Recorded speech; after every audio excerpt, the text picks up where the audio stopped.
Muito boa tarde. Amanhã assinala-se o Dia Mundial da Poupança e esse será precisamente o mote para o JM apresentar o seu novo projeto editorial. Estamos aqui num estúdio, na redação do JM, e é a partir daqui que vamos lançar este novo projeto, que agora será explicado pelo diretor do JM, Agostinho Silva. Boa tarde.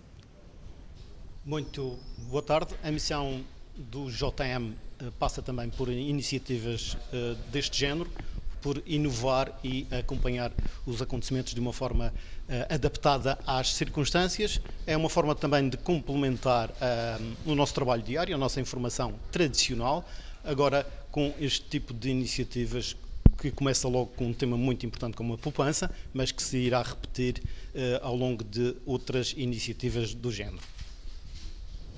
Muito bem, muito obrigado, Agostinho Silva.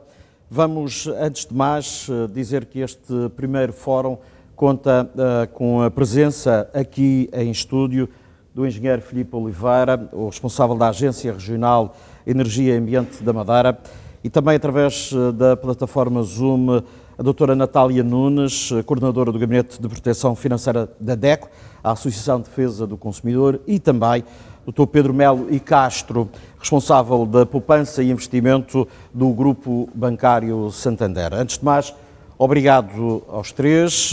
Apenas recordo que estamos a transmitir em várias plataformas, no sítio do JM, com transmissão vídeo streaming na nossa plataforma, também no canal Na Minha Terra.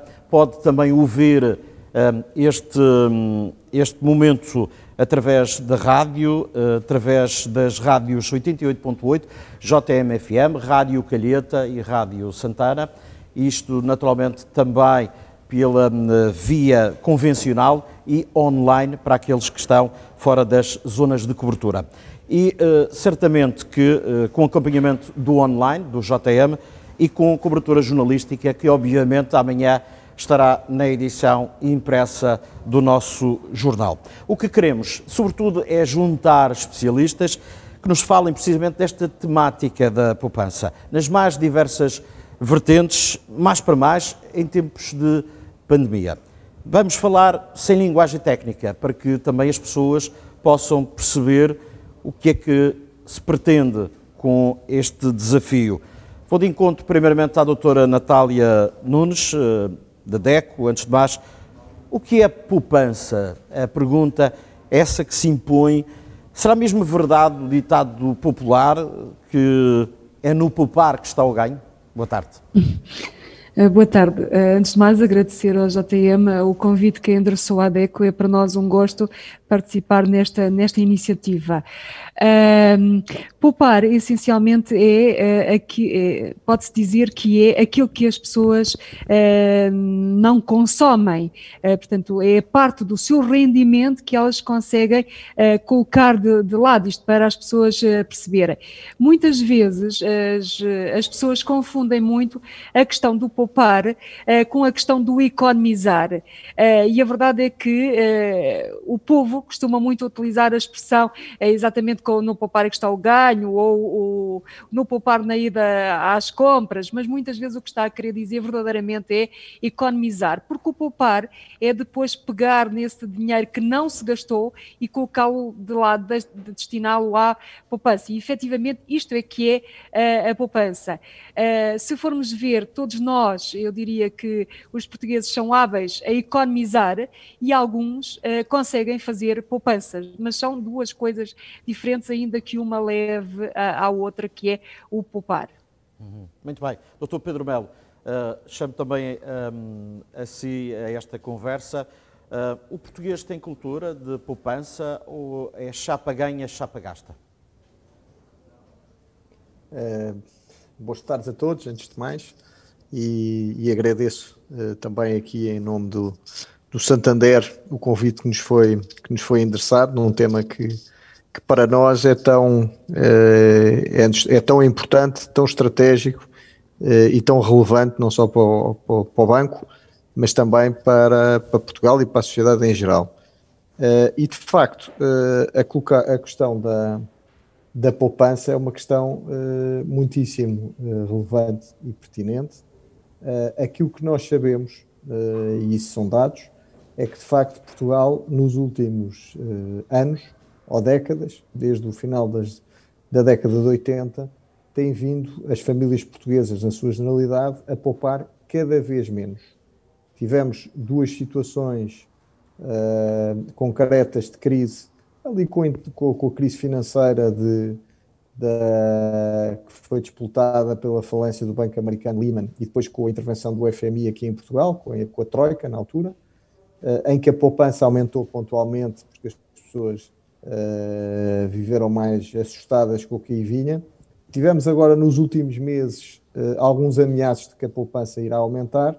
Agora, para lhe responder à sua pergunta, a poupança, na sua generalidade, das famílias portuguesas, em termos consolidados, tem dado a rondar os 6%, 7% daquilo que as pessoas ganham, o que é um valor, genericamente, comparativamente com outras economias aqui da zona euro, muitíssimo baixo. Portanto, em termos sucintos, de facto, a poupança tem sido extremamente diminuta.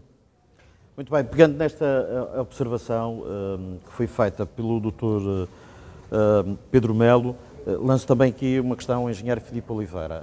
E o número foi deixado, e é verdade, estamos na ordem dos 7%, dados de 2019 em termos de poupança. Se olharmos, por exemplo, o ano de 1991, estávamos com o dobro em termos de índice de poupança. Isto é uma questão geracional, a questão da poupança, na sua opinião?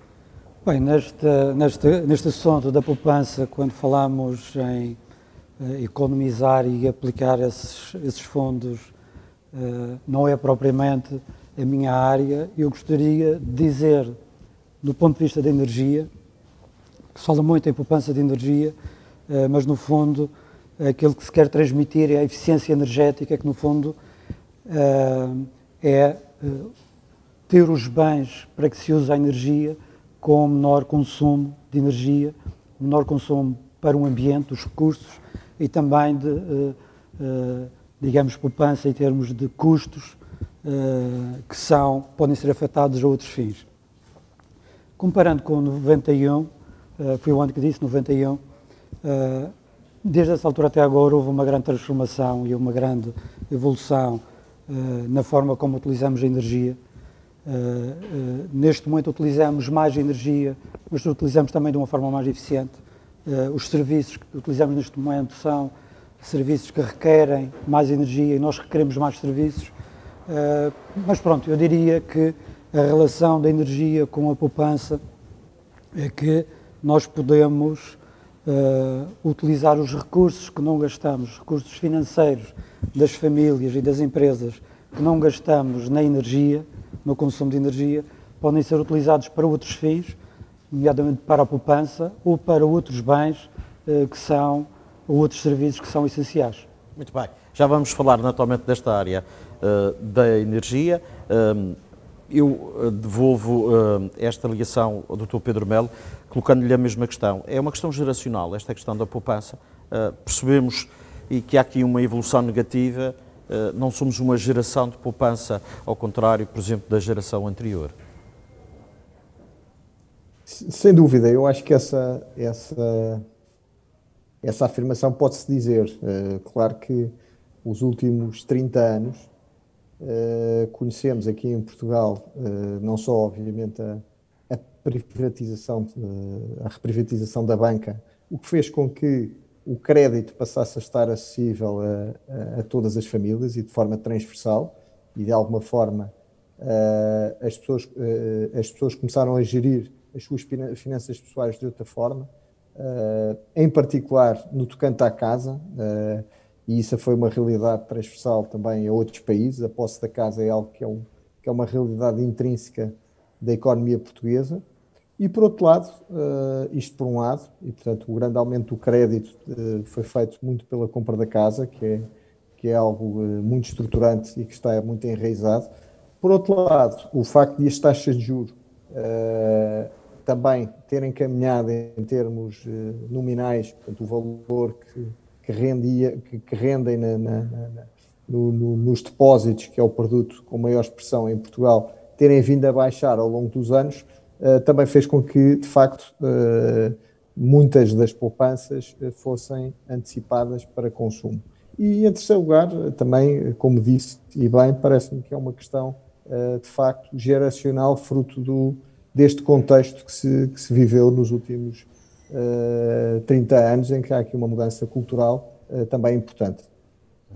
Doutora Natália, ainda esta semana tivemos, numa entrevista concedida ao JTM, o Presidente da Delegação-Geral da Ordem dos Economistas, Dr. Paulo Pereira, dizia que era impossível poupar num país onde os salários são baixos, onde a fiscalidade é alta.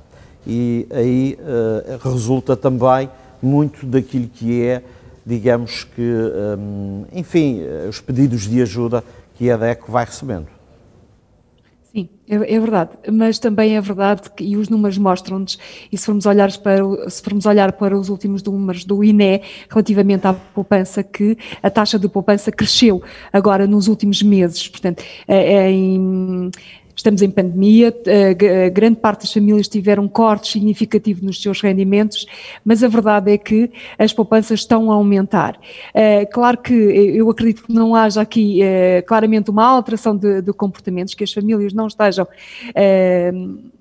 a privilegiar a poupança de forma consciente, estão a fazê-lo fruto dos condicionalismos que estamos a viver, muito também por receio do futuro, e nós assistimos já em 2012, 2013 a este fenómeno, portanto também em plena crise as famílias privilegiaram precisamente a poupança, precisamente porque estão com toda uma incerteza relativamente ao futuro. Por outro lado, restringiram também o próprio consumo privado, uma vez que estiveram confinadas muitas em casa e acabaram por gastar menos. Será exagero mas dizer também que é uma poupança forçada? Será exagero dizer que é uma poupança forçada?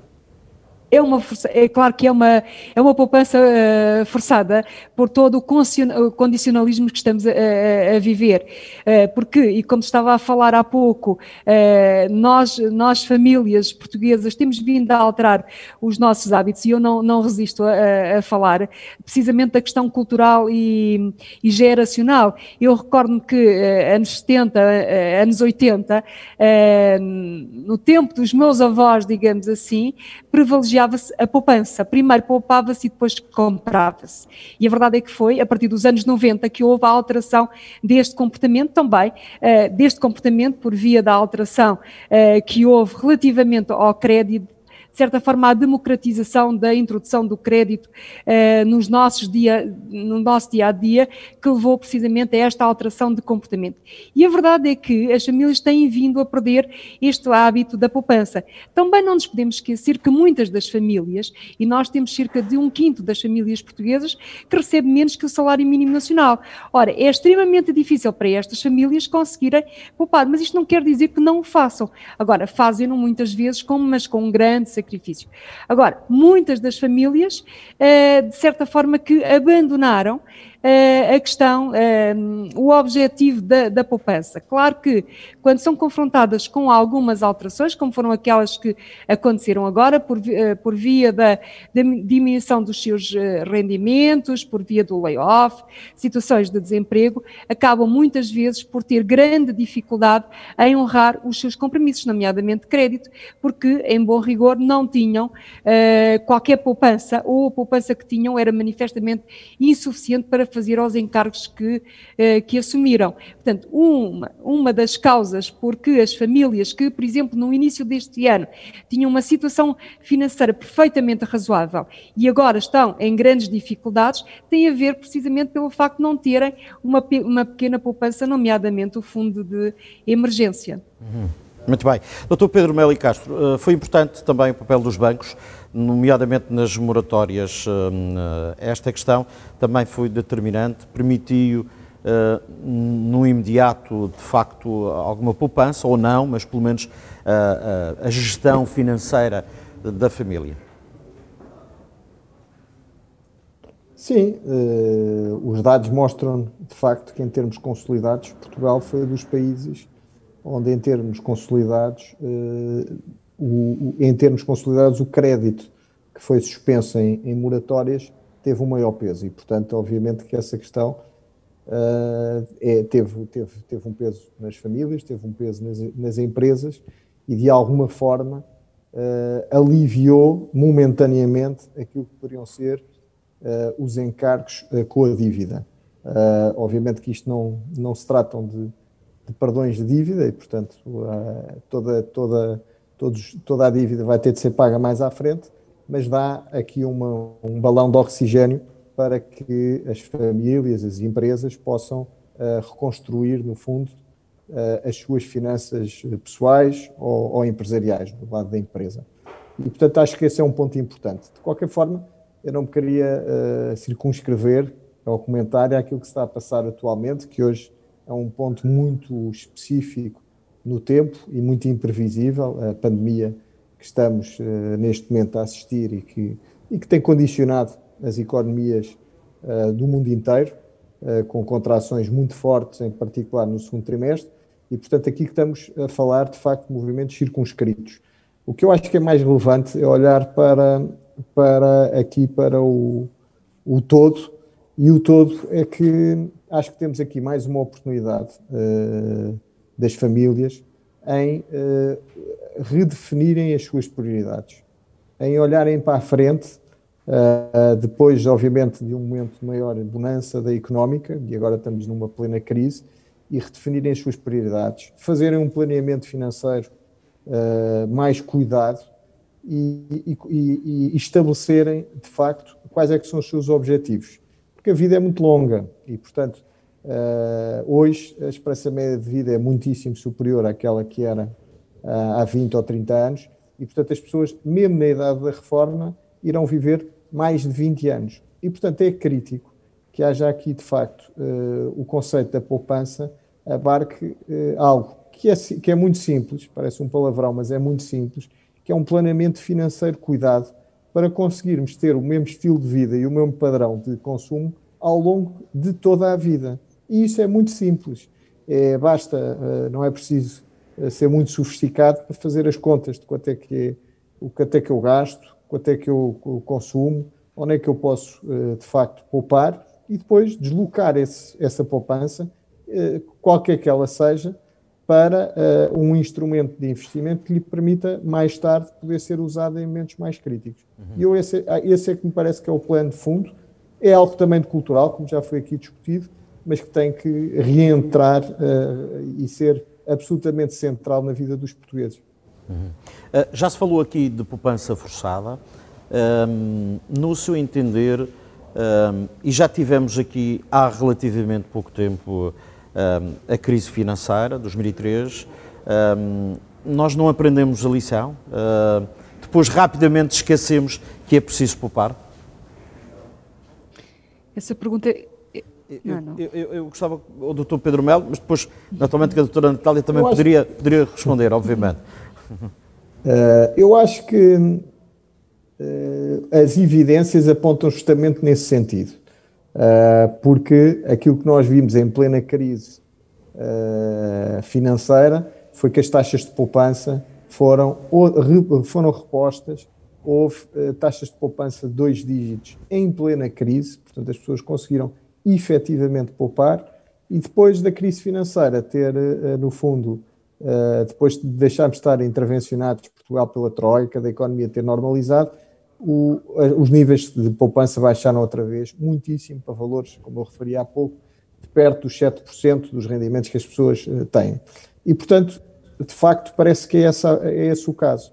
O que agora perguntando porquê é que é assim e o que é que pode mudar, eu acho que antes de mais, acho que cabe a todos, a toda a sociedade, começando ao nível do ensino, passando por organismos públicos e ou privados, intermediários financeiros como a banca, de passarem as mensagens certas, por forma a que o comum dos portugueses consiga olhar para a frente com expectativas certas. E expectativas certas ao nível de como é que vai evoluir o meu rendimento, seja ao nível, seja como trabalhador dependente ou independente, quanto é que eu vou usufruir na reforma, quantos anos expectavelmente é que eu vou viver? Se eu encarar, eu família, em qualquer circunstância, se encarar estes dados com algum realismo, e se houver uma pedagogia nesse sentido a todos os níveis,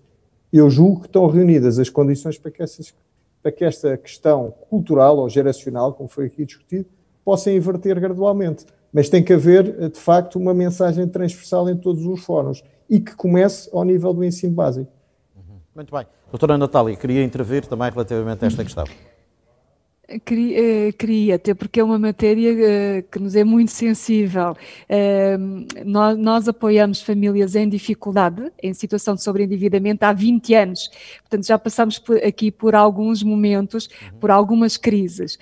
E é verdade que na crise em 2012, 2013, nós, DECO, entendíamos, ou pelo menos percepcionávamos que havia aqui alguma alteração dos comportamentos dos consumidores relativamente, claro, à questão do seu orçamento familiar, que também já aqui foi abordada, e à questão da ponderação relativamente aos seus consumos e o privilegiar a questão da poupança. Portanto, tornar aqui a poupança como um verdadeiro objetivo e ela não ser encarada como, infelizmente, aquilo que muitas vezes acontece, que é aquilo que sobra no final do mês. E nós já sabemos, pelo menos da minha experiência pessoal, eu posso dizer que se eu encaro a poupança assim no final do mês, é capaz de não sobrar nada e, portanto, sou capaz de não ter nada rigorosamente para a poupança. Mas a verdade é que, portanto, nos anos mais complicados da crise, efetivamente fomos todos muito mais responsáveis na forma como geríamos o dinheiro, como lidávamos com o dinheiro, mas infelizmente e para meu descontentamento, rapidamente esquecemos todos esses ensinamentos. E a verdade é que nos últimos anos voltámos a cometer exatamente, nós famílias, nós consumidores, voltámos a cometer exatamente os mesmos erros que cometíamos antes da crise. Portanto, a fazer uma gestão menos... A banca facilitou a reabertura do crédito, foi isso? É assim, nós andamos há longos anos a apelar para a concessão de crédito responsável e a concessão de crédito responsável pressupõe que tenhamos, claro, famílias mais responsáveis quando vão pedir crédito, mas que tenhamos também instituições de crédito muito mais rigorosas, muito mais responsáveis na concessão desse crédito. E efetivamente durante a última crise e os períodos mais complicados da crise, nós vimos também as instituições de crédito de uma forma generalizada a serem muito mais responsáveis na forma como concediam crédito. Mas também elas, à semelhança dos consumidores e das famílias, abandonaram, algumas delas, não estou a dizer que são todas, mas algumas delas abandonaram algum dessa responsabilidade, desse critério. E tanto é assim que nós vimos que em 2018, por exemplo, o regulador teve que vir emitir uma recomendação precisamente para que, no que concerne ao crédito à habitação, porque é aquele que tem o maior peso, digamos assim, nos orçamentos das famílias e que é de longo prazo, portanto afeta mais as vidas das famílias, teve que vir aqui recomendar alguns comportamentos, digamos assim, em matéria de concessão de crédito. Também contribuindo aqui, claro, para a concessão de crédito mais responsável. Mas sim, esse continua a ser um aspecto com o qual nós, digamos que fazemos uma bandeira e temos vindo a reivindicar, que é, por um lado, termos consumidores mais responsáveis e por isso é que a DEC aposta muito e reivindica muito a questão da literacia financeira. Já foi dito, já se falou aqui da necessidade de introduzir esta temática de lidar com o dinheiro nos currículos escolares e nós, desde há 20 anos que andamos a falar da necessidade de introduzir estas temáticas logo nos bancos das escolas, por isso também fazemos inúmeras ações de sensibilização. Ainda hoje, na hora do almoço, estivemos a fazer um webinar destinado às famílias em geral sobre a questão das finanças pessoais, precisamente para dotar aqui as famílias de algumas competências que lhes permitam fazer aquilo que o Dr.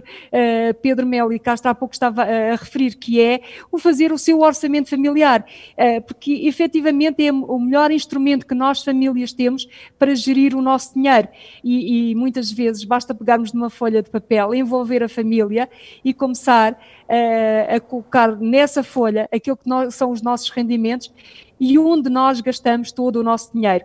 E claro que deve ser um exercício feito em família, envolvendo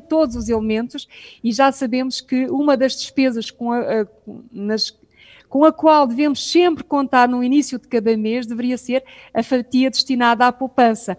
Poupança essa, sim, destinada, por um lado, a ter o tal fundo de emergência, mas sim, também, para salvaguardar aqui o futuro, nomeadamente a questão da reforma, até porque nós sabemos que existem muitas famílias a entrar em dificuldades financeiras, a entrar em situação de sobreendividamento, precisamente no momento da passagem da vida ativa para a reforma, precisamente porque não acautelaram esta diminuição de rendimentos. E temos, nomeadamente, o crédito, e desculpem-me agora esta referência, mas temos, por exemplo, o crédito à habitação a poder ir até aos 75 anos, 80 anos de idade. Ou seja, não é com a passagem à reforma que diminui os nossos encargos, nomeadamente com créditos. Portanto, temos que acautelar na vida ativa e quanto mais cedo, melhor, precisamente a passagem à idade da reforma, através daquilo que hoje estamos aqui a discutir, que é a poupança.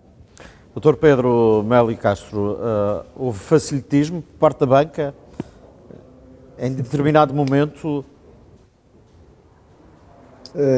Vamos lá ver, eu acho que se os portugueses são responsáveis, o nível de escolaridade em Portugal nos últimos 30 anos aumentou de forma muito significativa. E os últimos dados apontam também, reforçam essa tendência e, portanto, as pessoas hoje têm todas as condições, as famílias portuguesas, para fazer, de facto, as opções em consciência. Acresce que toda e qualquer venda de produtos hoje na banca estão fortemente reguladas e é dado todo e qualquer esclarecimento ao cliente a quando das suas opções. Para lhe dar um exemplo naquilo que me traz aqui, que é o tema da poupança, há uma diretiva que foi transposta para Portugal há já uns anos e que hoje regula toda a parte de intermediação de produtos financeiros, que é a Diretiva de Mercados e Instrumentos Financeiros, e que obrigou a que, de facto, houvesse aqui uma alteração muito substancial da forma como são vendidos os produtos financeiros hoje aos clientes. Mas mudou de forma muito a orientar para haver uma venda transparente, pedagógica e dada com os profissionais que têm que ter a formação certa, não só inicial, mas também em contínuo.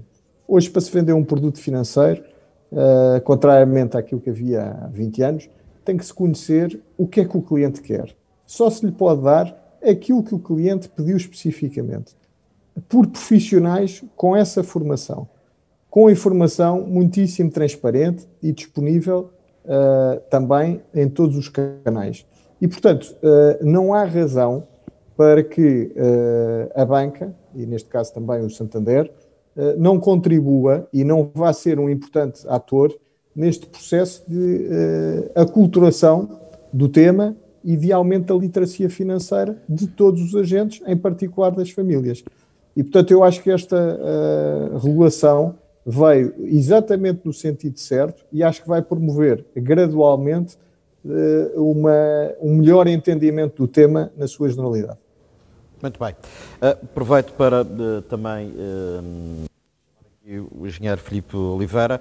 Estamos a falar de literacia financeira, estamos a falar de educação financeira. As escolas, naturalmente, que têm tido uma preocupação em abordar o desenvolvimento sustentável. A poupança é importante para esse desenvolvimento sustentável. Falta esta parte nas escolas da literacia financeira?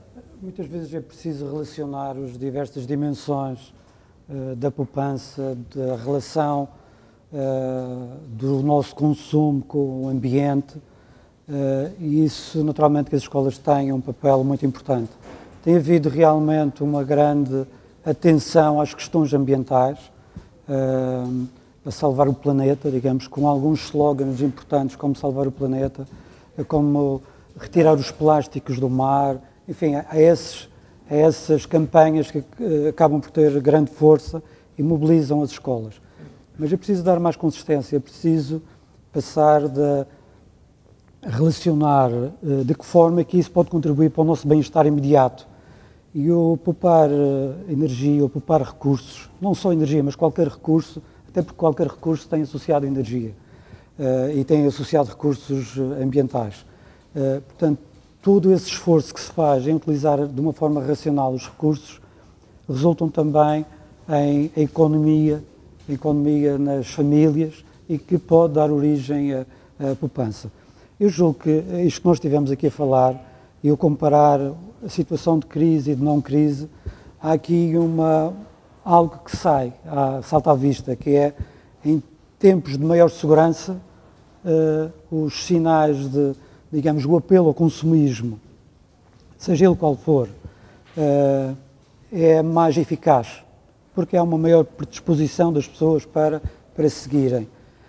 Em tempo de crise, essa comunicação não funciona tão bem e, portanto, o apelo ao consumismo é mais filtrado e daí que sobra mais recursos financeiros no orçamento das famílias, sobretudo nas famílias, e naturalmente que isso também são recursos que depois faltam à economia e naturalmente que há aqui um ciclo vicioso que é necessário compreender e inverter. Naturalmente, neste momento, quando os bancos acabam por colocar algum dinheiro na economia, que é para contrariar um pouco esta tendência de retração, naturalmente que isso é importante, mas é preciso ver que aquilo que se recebe hoje emprestado temos de pagar amanhã, portanto temos de pensar mais a longo prazo, introduzindo todas as vertentes, a vertente económica, a vertente ambiental, a vertente do bem-estar das pessoas, e portanto isso é uma aprendizagem que se deve fazer ao longo da vida, que se faz na família, mas também se deve fazer na escola. Muito bem. Dr. Pedro, Ricardo Reis, no Expresso, em maio, dizia, ou falava no paradoxo da poupança, ou seja, a ânsia coletiva de poupar pode conduzir a economia a uma recessão. Que comentário merece, de facto, esta leitura? Eu penso, não me recordo desse artigo em particular, mas eu penso que ele se deveria referir a um choque momentâneo em que, à semelhança do que aconteceu na última crise financeira aqui em Portugal, em que as pessoas são levadas a aumentar muitíssimo as suas poupanças, com isso fazem reduzir o consumo, e o consumo não deixa de ser a variável com maior peso na estrutura da nossa economia, portanto é aquilo que tem maior peso na criação de riqueza do país, e portanto esse choque num primeiro momento tem de facto muito impacto. A grande questão é se depois o país consegue canalizar grande parte dessa poupança para investimentos, nomeadamente produtivos, e que venham potenciar um aumento estrutural do crescimento do país de forma sustentada. E eu acho que essa é a segunda grande questão. Uma é de curto prazo, que inevitavelmente acontece.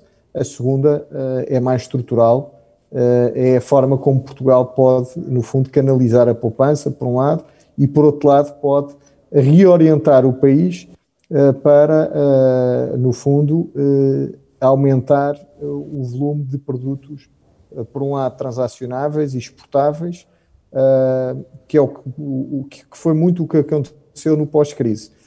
Se nós nos lembrarmos daquilo que era o peso das exportações do país no momento em que entrou aqui a Troika, no princípio da última década, e o que é hoje, são um aumento de praticamente 20 pontos percentuais do PIB em exportações. Portanto, isto para lhe dizer que, de facto, num primeiro momento tem impacto, num segundo momento as famílias e sobretudo os empresários adaptam-se às circunstâncias e conseguiram-no fazer nas últimas crises, substituindo, de facto, menor mercado interno, consumido pelos portugueses, atacando outros mercados e conquistando outros mercados, e felizmente foi um bocado essa a experiência que tivemos na última crise, e olhando para a frente, o desejável é que de facto tenhamos cada vez mais um crescimento muito mais alicerçado em investimento produtivo e em exportações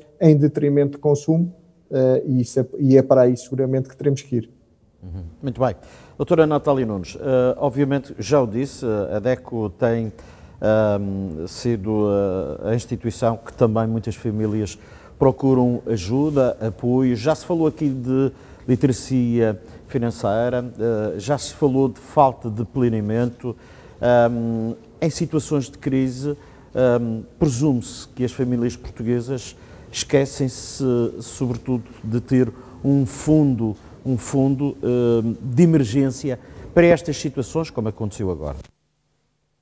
Sim, é verdade, e eu diria que é fundamental haver esta preocupação, ou seja, nós devemos fazer o nosso orçamento familiar mensal, e nesse orçamento mensal nós devemos contemplar vários potes de poupança, e um dos potes de poupança deve ser efetivamente o do fundo de emergência, que deve corresponder mais ou menos a 5 a 6 vezes o rendimento mensal da família, precisamente para quando a família for confrontada, como por exemplo foi agora, em março, abril, por aí, com a diminuição dos seus rendimentos, seja porque ficou em layoff, seja porque teve que encerrar a sua atividade, seja porque foi confrontado com uma situação de desemprego, não entre imediatamente em ruptura financeira e não entre em incumprimento relativamente às suas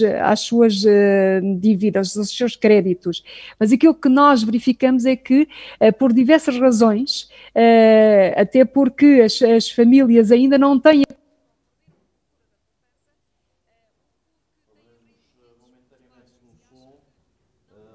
poupar ou não conseguem efetivamente, acabam por não privilegiar, portanto, este fundo de emergência que todos nós, todas as famílias deveríamos ter, precisamente para acautelar estas situações. É verdade que já falamos aqui das moratórias, e as moratórias foram o tal balão de oxigênio para as famílias, sem dúvida nenhuma, tanto a moratória legal como as moratórias privadas. Agora, imaginemos o impacto que teria as alterações que se verificaram se não houvesse as moratórias. Isto para as famílias que na maior parte não têm este fundo de emergência. Portanto, se a situação já é grave para muitas famílias, e sem dúvida nenhuma, nós todos os dias nos chegam novas famílias com grandes dificuldades financeiras, imaginemos o que não seria se não houvessem estas moratórias. E repito aqui aquilo que já foi referido, até porque continua a haver ainda há algum desconhecimento relativamente ao que é a moratória, que não é mais do que estarmos aqui a adiar um pagamento. Portanto, um pagamento que não fazemos agora, mas que iremos ter que o fazer no futuro. A dívida de qualquer forma... Desculpa? A dívida continua a existir, só que foi adiada. Exatamente, é apenas um adiamento, apenas estão a dar, eu costumo dizer que apenas nos estão a dar tempo, mas por vezes este tempo é fundamental, mas este tempo, existem situações que nós vemos que as moratórias já estão a terminar, e temos aqui algumas moratórias privadas que entretanto já terminaram no mês de setembro e que estão a provocar já neste momento uma grande angústia e uma grande ruptura de orçamentos familiares para muitas famílias que estão a ser chamados já a pagar a totalidade da prestação. Ora, porque nós sabemos, quando temos moratórias que vamos ter que as começar a pagar, ou vamos ter que começar a pagar a prestação na totalidade dentro de algum tempo, se calhar é bom, enquanto temos a moratória, pelo menos tentar aqui privilegiar alguma poupança para depois fazermos face ao pagamento da prestação na sua totalidade. Ou se tivermos muita dificuldade em honrar o compromisso e pagar a prestação, então devemos contactar as instituições de crédito, porque elas também têm todo o interesse em ouvir os consumidores e são obrigadas a ouvir os consumidores e a tentar com eles encontrar soluções. Soluções essas que me parece que são benéficas para todas as partes. Doutora, para aquelas pessoas que nos estão a acompanhar, que sugestões é que dava precisamente para que haja poupança? Eu diria, e como já referimos aqui, já várias vezes falámos da questão, o melhor instrumento que nós temos para gerir o nosso dinheiro é sabermos exatamente qual é que é o dinheiro, quais são os nossos rendimentos, mas saber onde é que estamos a gastar esse dinheiro. Todas as rúbricas, porque muitas vezes tendemos a desprezar aqueles valores mais pequenos, porque achamos que são valores insignificantes, porque é o valor correspondente a um café e não tem peso nenhum no meu orçamento familiar. Isto é uma ideia completamente errada. Nós devemos olhar para todas as despesas da família e devemos registá-las no tal orçamento familiar, que é o tal instrumento que todos nós deveríamos ter e que nos ajuda a controlar os nossos gastos. Depois, no final do mês, nós deveríamos olhar de forma crítica para a forma onde gastamos o nosso dinheiro. Para quê? Para tomarmos opções e para ver se tudo aquilo que estamos a gastar é essencial ou não. E depois deveríamos aqui adotar uma política de tentar reduzir, de tentar eventualmente até eliminar algumas despesas. E o reduzir, muitas vezes estamos a dizer que temos que nos tornar consumidores mais ativos, mais proativos na procura de melhores soluções. Será com certeza sempre possível eu olhar, por exemplo, para aquele que gasta em telecomunicações e ir ver se, de acordo com o meu perfil, não existe uma melhor solução no mercado. Isto é válido para as telecomunicações, mas isto é válido, por exemplo, para os seguros. Eu diria que é um bocadinho válido para tudo aquilo que são as nossas opções de consumidores. E depois, como também já foi referido, e ainda há pouco se estava a falar da questão da energia, da eletricidade e mesmo da água, eu, consumidor, posso adotar alguns comportamentos em casa que vão até contribuir para um melhor ambiente, mas que podem também contribuir para a redução dos meus gastos. Ora, se eu consigo gastar menos, com toda a certeza isso vai se refletir na minha fatura. E se eu no final do mês gastar menos na fatura da água e da eletricidade, com certeza que vou economizar e posso ter alguns euros disponíveis para a poupança. Ou seja, eu penso que todos nós conseguimos aqui ter uma melhor optimização do nosso orçamento, das nossas despesas, e com isto contribui para que se eu consiga destinar algum valor à poupança. Eu sei que não é fácil, mas com alguns comportamentos e, acima de tudo, com ter este objetivo da poupança, eu costumo dizer que todos nós temos que encontrar, e porque nos desabituamos, de certa forma, de ter aqui o objetivo da poupança, mas todos nós devemos ter aqui o objetivo e encontrar formas que nos levam a poupar. Eu costumo dar o exemplo do café, até porque o café, estamos a falar de um valor de 60 cêntimos, 65 cêntimos, que é o valor de um café, que muitas vezes desprezamos porque estamos a falar de moedas, não o vamos contabilizar, mas se todos os dias eu retirar o valor correspondente a um café, eu chego ao fim do mês e tenho cerca de 19, 20 euros. Eu bem sei que é um valor relativamente pequeno, mas pode ser o valor para iniciar o tal fundo de emergência. E com isto eu estou a introduzir hábitos de poupança e com isto eu estou a ter um objetivo de poupança. E por outro lado também é importante eu estabelecer objetivos que eu consiga atingir, porque é verdade que nos dizem que em termos teóricos nós deveríamos destinar 10% do nosso rendimento ao pagamento, sim, da poupança, mas a verdade é que com o rendimento médio das famílias portuguesas, 10% pode ser um valor que não se consiga cumprir e seja muito difícil para as famílias. Portanto, cada uma deve encontrar o valor que consegue pagar e deve ser um valor que efetivamente consegue e ter este objetivo. Há pouco falou num conceito interessante, o conceito do pote. Os portugueses usam muito essa estratégia de criar um foco, criar uma reserva ou para comprar um carro ou para fazer férias. É a principal estratégia de poupança dos portugueses? Eu diria que os pods pode ser uma boa estratégia e nós temos ao longo dos anos até tido vários relatos de estratégias para se conseguir poupar. E agora que estava a falar dos pods, estava-me a lembrar que existem pessoas que, por exemplo, têm como opção colocar no pote, uma caixa, naquilo que for, por exemplo, as moedas que têm no final do dia na carteira. É uma estratégia de poupança. Agora, pelo menos de acordo com o contacto e o testemunho que nós temos dos consumidores, não há muito o hábito de fazer uma poupança para comprar um carro ou mesmo uma casa. Porquê? Porque continua a existir a ideia de que existe o crédito disponível e o crédito, de certa forma, que substitui aqui a necessidade de fazer poupança. Doutora, a DECO instalou-se na região autónoma da Madeira, não tem um ano, já existe, enfim, números relativamente àquilo que as famílias madeirenses têm procurado, a vossa instituição, que nos possa transmitir? Sim, portanto, nós estamos na Madeira, também na DECO Madeira nós prestamos apoio às famílias e prestamos orientação, aconselhamento e apoio na reorganização do seu orçamento familiar. Aquilo que nós verificamos no que concerne a este ano é que aquilo que está a levar as famílias na Madeira a entrarem em dificuldade e mesmo em ruptura financeira tem muito a ver com a questão da perda de rendimentos.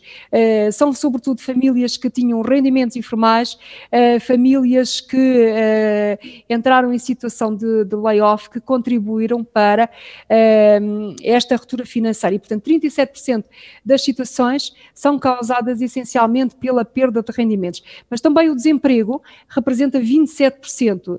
E sabemos que a Madeira tem a taxa de desemprego a aumentar. Por outro lado, aquilo que era tradicional, ou foi a principal causa de dificuldades em 2019, que foi a questão da precariedade do mercado de trabalho, aparece agora em terceiro lugar e, portanto, acaba por ter também aqui um peso de 27%. Mas se olharmos para as causas, nós vemos que essencialmente são causas que têm a ver com a perda de rendimentos relacionados com o mercado de trabalho, com o trabalho. Essa é a grande causa das dificuldades das famílias da Madeira. Muito bem. Dr. Pedro Meli Castro, volto a si para falarmos de poupança que mesmo antes da pandemia, enfim, levou aqui, presumo, um corte, sobretudo daquilo que era uma fatia importante das poupanças nos bancos madeirenses. Tem a ver com a remessa dos imigrantes. É algo que perdeu-se, se está a perder cada vez mais? Bom, esse é um tema muitíssimo relevante e pertinente, em particular aqui na Madeira e também nos Açores, e que tem que ver e que está intimamente ligado não só, obviamente, com a instabilidade, por um lado, que se está a viver em alguns países destinos da imigração, e na Madeira o caso mais evidente é o da Venezuela, mas eu julgo que o grande desafio que se coloca nem é esse. Eu acho que o grande desafio que se coloca depois é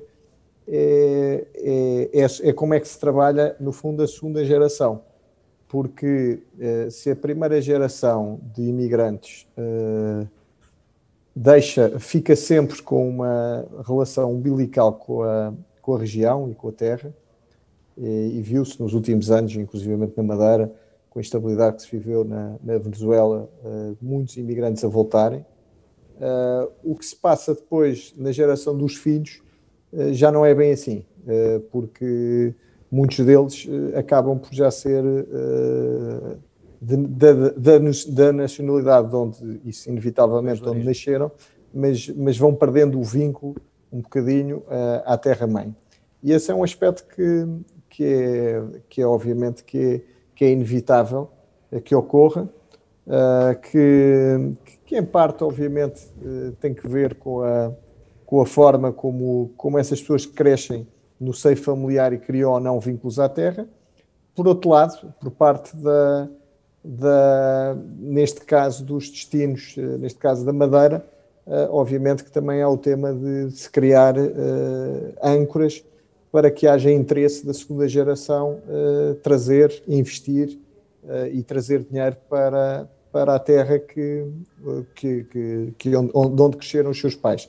E, portanto, todos têm essa responsabilidade, as instituições também financeiras também, no sentido de terem propostas de valor que sejam consideradas atrativas para necessariamente para uma geração que tem necessidades e ambições que não são necessariamente idênticas às dos pais, mas isto é um processo um bocadinho mais vasto e muito mais estruturante e que não é fácil remar contra. Com a redução das remessas dos imigrantes, há mais propensão para um investimento no imobiliário por parte dos imigrantes? Esse é um tema que em Portugal tem muita, e na Madeira, mas quer dizer, mesmo no Portugal continental, tem muita expressão. Eu julgo que a questão do imobiliário, as pessoas apaixonam-se por imobiliário, pelo tijolo. É algo que é bem visível, que tem ali uma grande expressão, que tem uma história recente boa, porque registou valorizações relevantes na maior parte das geografias, sobretudo porque o contexto de taxa de juros se manteve ou tem vindo a se manter com taxas de juros extremamente baixas e, portanto, o imobiliário proporciona rendimentos um bocadinho mais atrativos e, portanto, eu acho que esse é um tema importante, mas acho que tem que ser complementado com outros. Eu julgo que quando se fala em afetação e gestão da poupança, não se pode subestimar aquilo que se pode fazer com produtos financeiros simples que permitem, num só veículo, um cliente ter acesso à exposição de economias com outro dinamismo. E, portanto, eu acho que essas duas realidades têm que coexistir. Aquela velha máxima de não pôr todos os ovos no mesmo cesto aplica-se, obviamente, a aplicação é nas poupanças, em que temos que ter, obviamente, uma proposta atrativa e neste caso os imigrantes acharem interessante e canalizarem parte das poupanças para imobiliário, mas depois também há produtos de investimento muitíssimo. Mas era exatamente isso que eu ia chegar. Neste momento, os depósitos a prazo, digamos que são os principais inimigos dos bancos, porque não têm atratividade. Onde é que os madeirenses procuram, que produtos é que procuram para a poupança? Eu acho que esse é um ótimo ponto. Os depósitos a prazo são o instrumento de longe em Portugal com maior relevância e preponderância. E depois existem em Portugal um setor hoje que já está maduro e que nos últimos 20 anos cresceu muitíssimo em termos de governo, em termos de diversidade, em termos de transparência, que são todo o leque de produtos financeiros à disposição. Que em Portugal há fundamentalmente dois tipos de produtos, que são os fundos de investimento e são os seguros financeiros.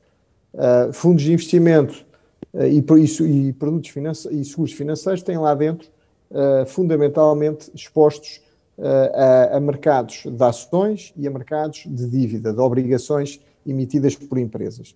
E, portanto, o que os portugueses hoje têm, e os madeirenses em particular à disposição, são instrumentos que são, de facto, para pequenas poupanças. Há bocado estava-se a falar do exemplo, por exemplo, da Bica.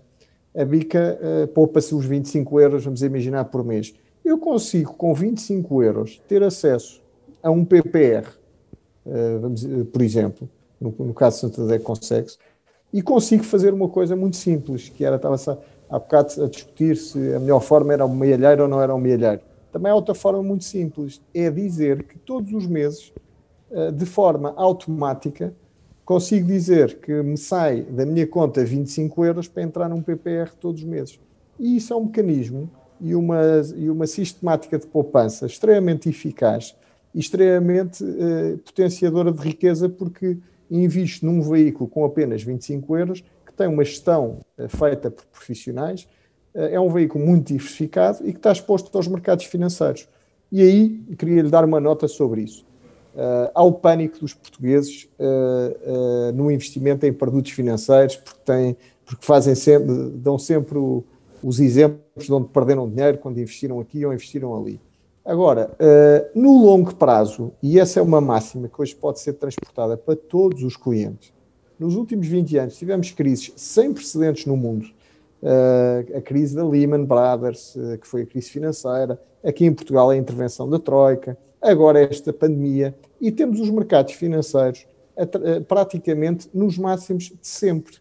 Isto quer dizer que a máxima que se aprende nos livros é verdade, é verdade.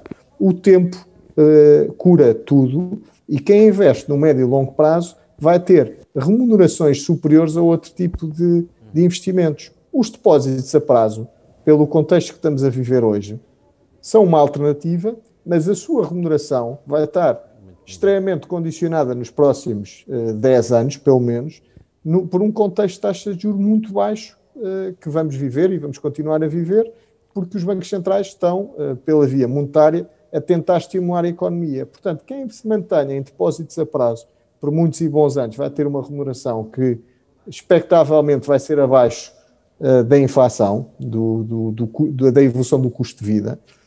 E, portanto, há que ter aqui uma gestão mais equilibrada e pôr uma parte de lado para instrumentos com outro tipo de potencial e que podem ser feitos de forma programada, como estava a referir, todos os meses, com um montante determinado.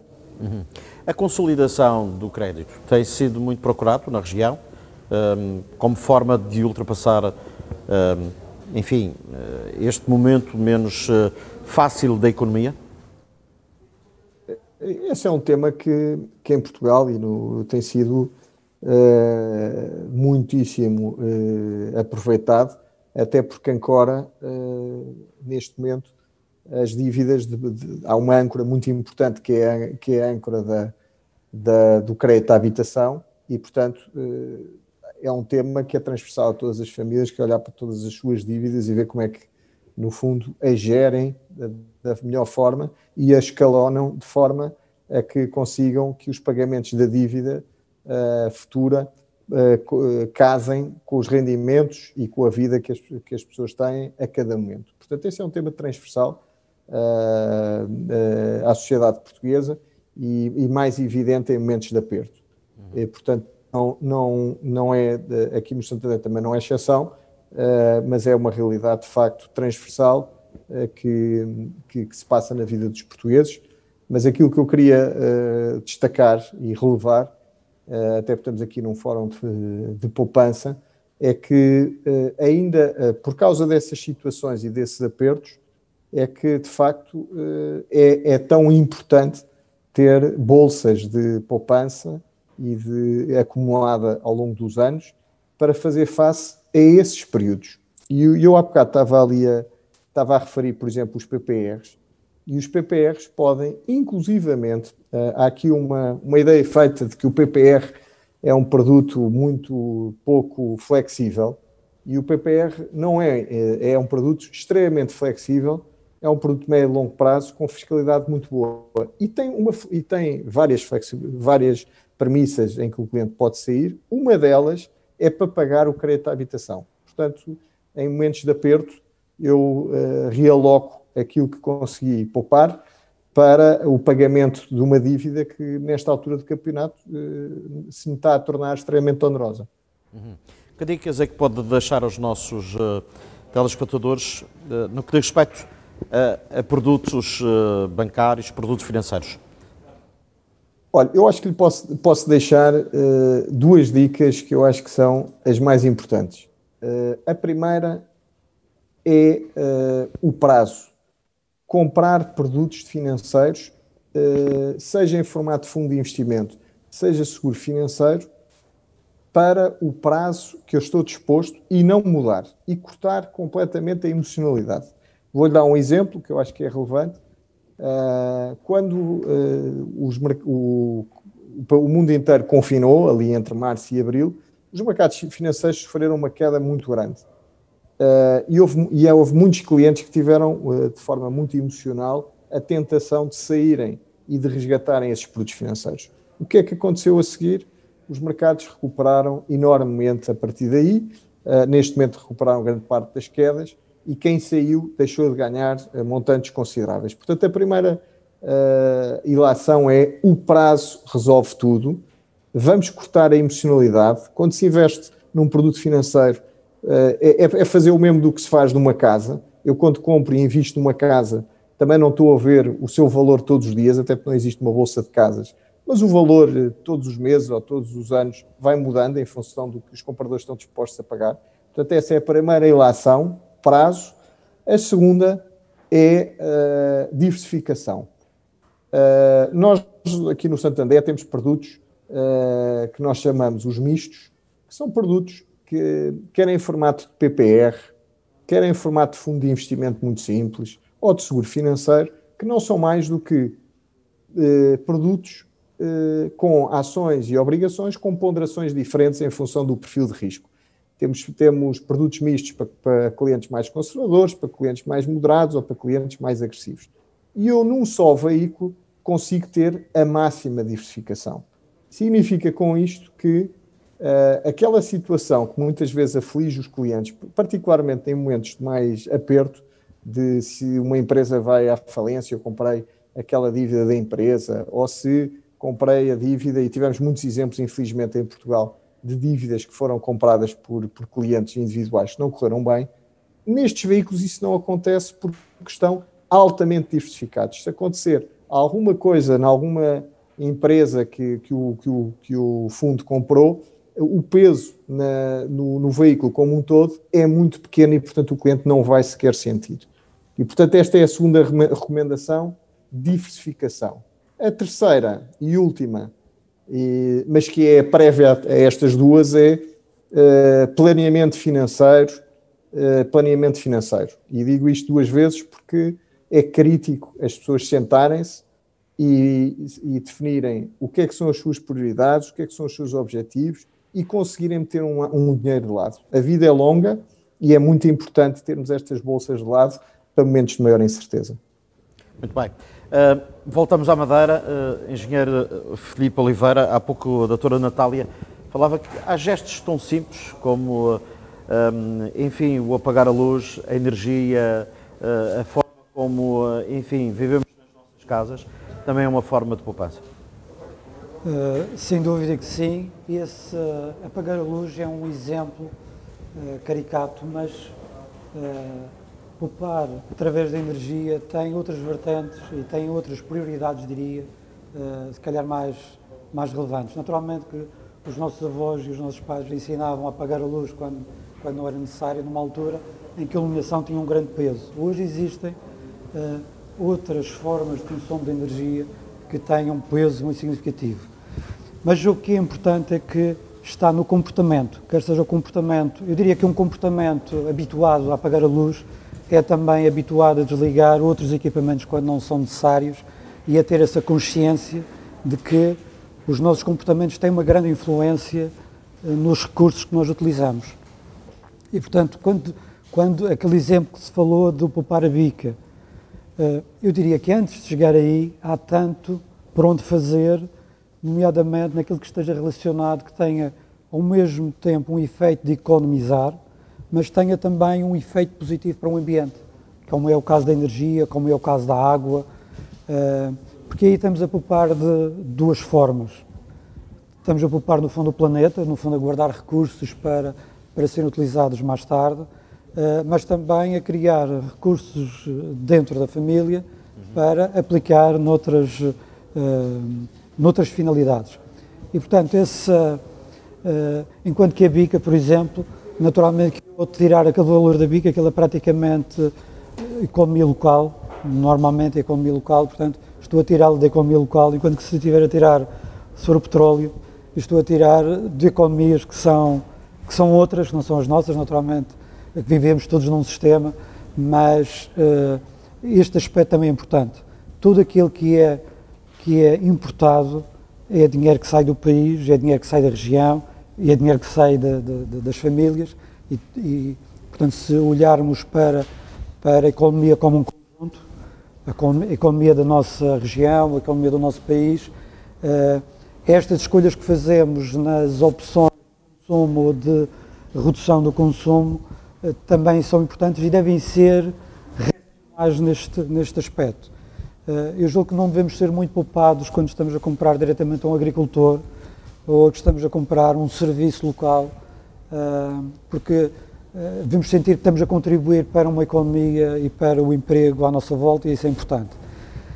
Relativamente à energia Eu gostava de ressalvar aqui um dado que eu próprio confesso que fiquei um pouco surpreendido. Os transportes consomem metade da procura de energia da região.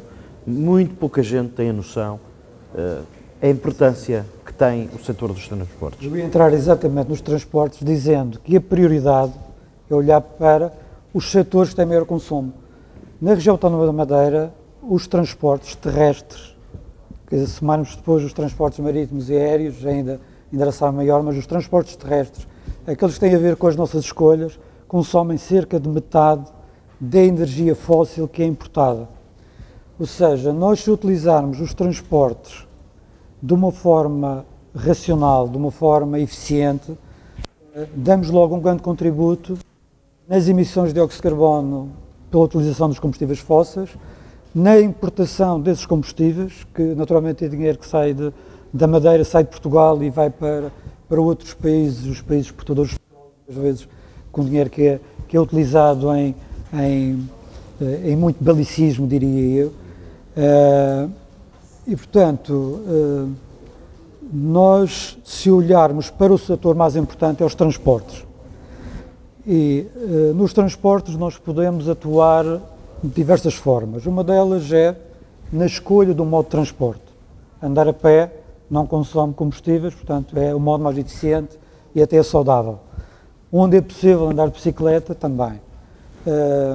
O transporte público coletivo tem um consumo de energia, por cada quilómetro de cada pessoa tem um consumo de energia que é muito menor, naturalmente também umas emissões de dióxido de carbono, pensando também no planeta como um total, do ponto de vista global, tem também uma redução significativa das emissões de dióxido de carbono por cada quilómetro pessoa. Nos casos em que se permanece no transporte privado, no transporte individual, que em alguns casos é uma necessidade difícil de ultrapassar, sobretudo quando há zonas que são menos bem servidas em termos de transportes públicos, o veículo elétrico é uma forma mais eficiente.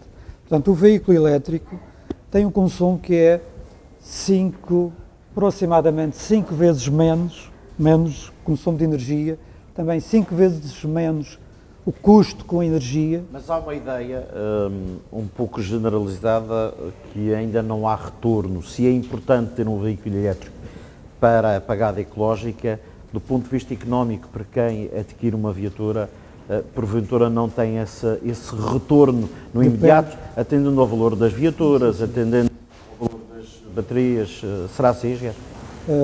Depende dos quilómetros que faz por dia. Portanto, eu pergunto se alguém que tem um carro a gasóleo e vai comprar outro carro a gasóleo, faz as contas quanto é que vai poupar.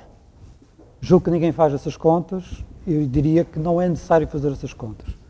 Faz as contas em relação, eu vou adquirir um veículo porque preciso adquirir um veículo, portanto eu não vou adquirir um veículo elétrico porque simplesmente quero um veículo elétrico. Eu preciso de adquirir um veículo e tenho a hipótese de escolher um veículo a gasóleo ou a gasolina ou um veículo elétrico. E, portanto, eu vou considerar que um custa 20 mil euros e o outro custa 25.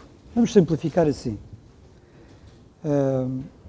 Alguém que faça, por exemplo, aqui na Madeira, que viva na Ponta do Sol, ou que viva em Machico, e tenha de deslocar todos os dias ao Funchal, ao fim de 10 anos o que poupou, e o carro pode durar mais do que esse tempo, se for bem utilizado, pode durar mais do que esse tempo.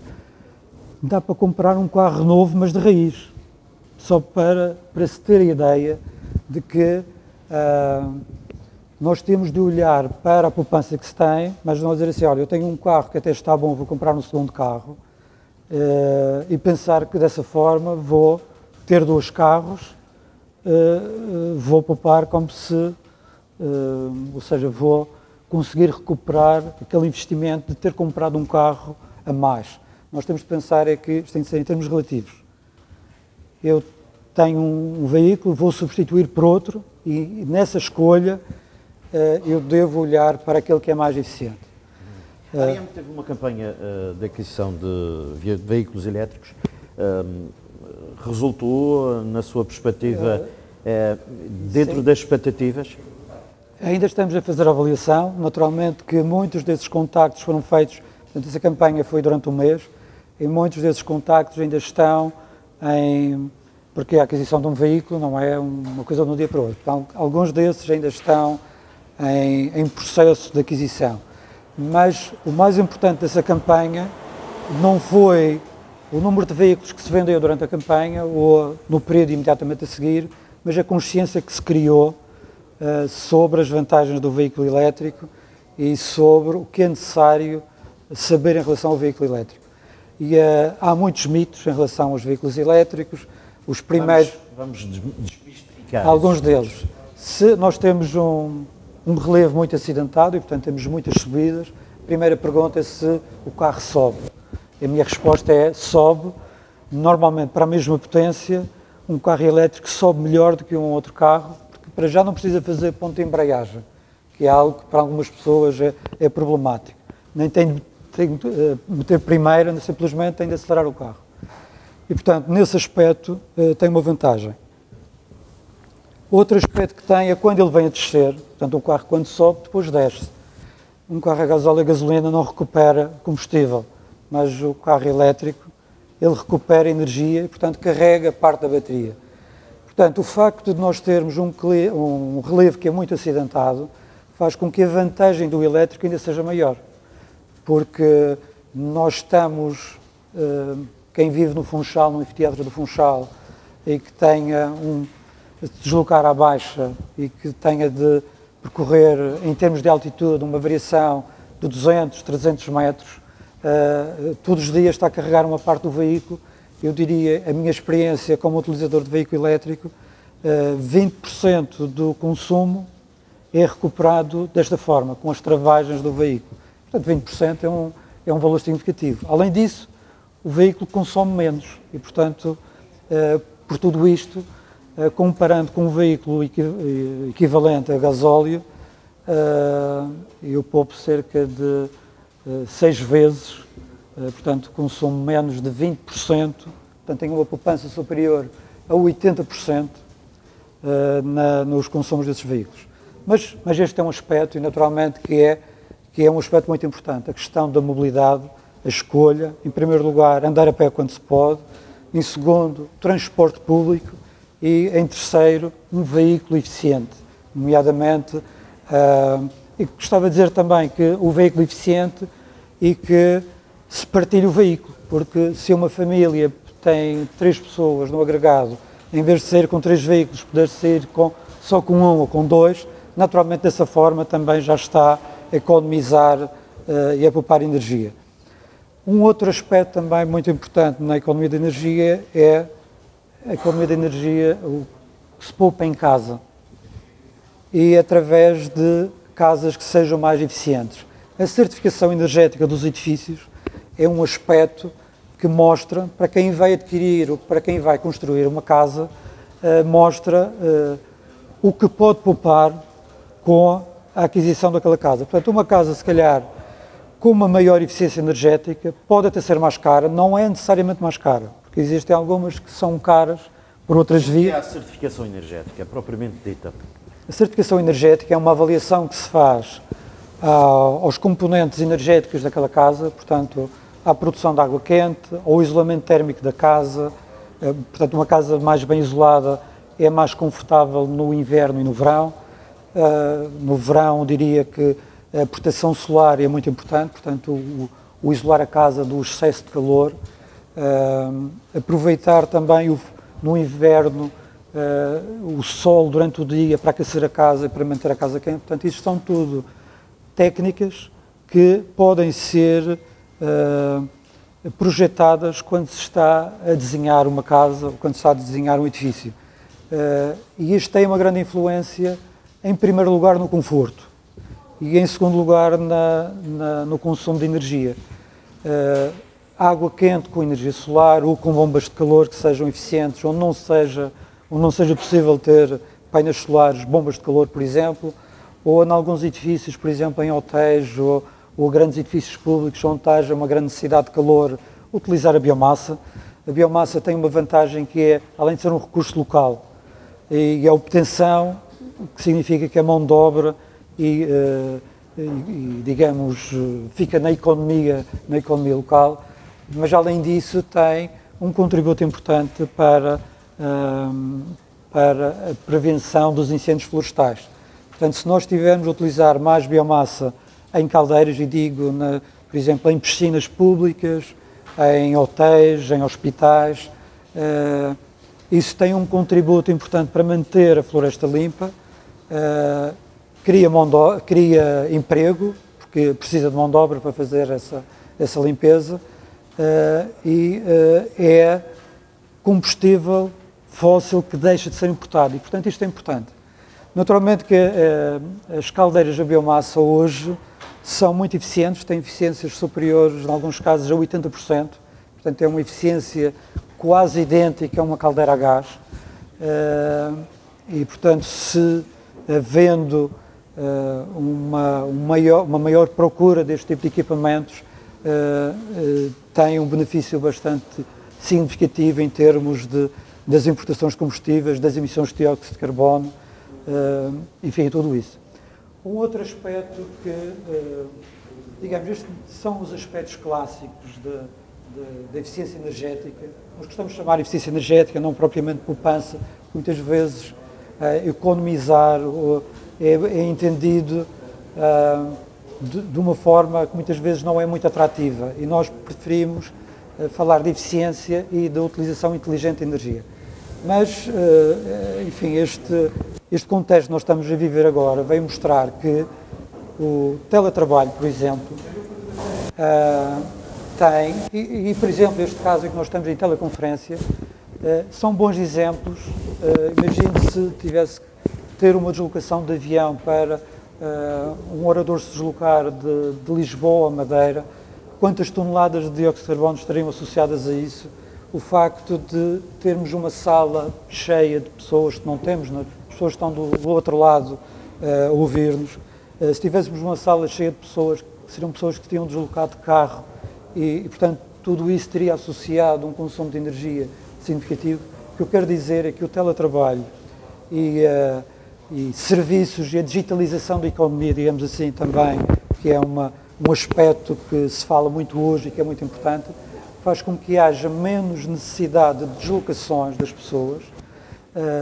Portanto, vamos poupar nos transportes, isso tem um efeito direto no consumo de energia nos transportes e, portanto, a transição para a economia digital e o teletrabalho, quando é possível, tem, neste momento, eu diria que para o futuro poderá ser um dos grandes fatores de redução dos consumos de energia e das emissões de dióxido de carbono associadas à energia. Temos também esta questão da certificação energética. Os edifícios que não têm essa certificação podem pedir, naturalmente, depois de ser objeto de uma avaliação, e essa certificação é também temporal. Assim, a certificação tem um primeiro objetivo, que é informar o cidadão ou a empresa que vai adquirir um determinado edifício ou que vai construir sobre o desempenho energético daquele edifício. Portanto, o primeiro aspecto é a informação. Isto porque quando alguém está informado sobre o desempenho de um determinado equipamento ou de um determinado edifício, provavelmente vai utilizá-lo de uma forma mais eficiente, porque vai aproveitar as potencialidades daquele edifício. Portanto, existem dois momentos da certificação energética. Um deles é quando há um edifício novo, portanto, ele deve cumprir determinados requisitos, eu diria requisitos que, no fundo, não são mais do que bons princípios de eficiência energética. E temos a certificação para edifícios existentes. E essa certificação para edifícios existentes é obrigatória quando ele vai ser vendido ou vai ser arrendado, e é para o tal objetivo de informar quem vai arrendar ou quem vai comprar sobre aquele bem.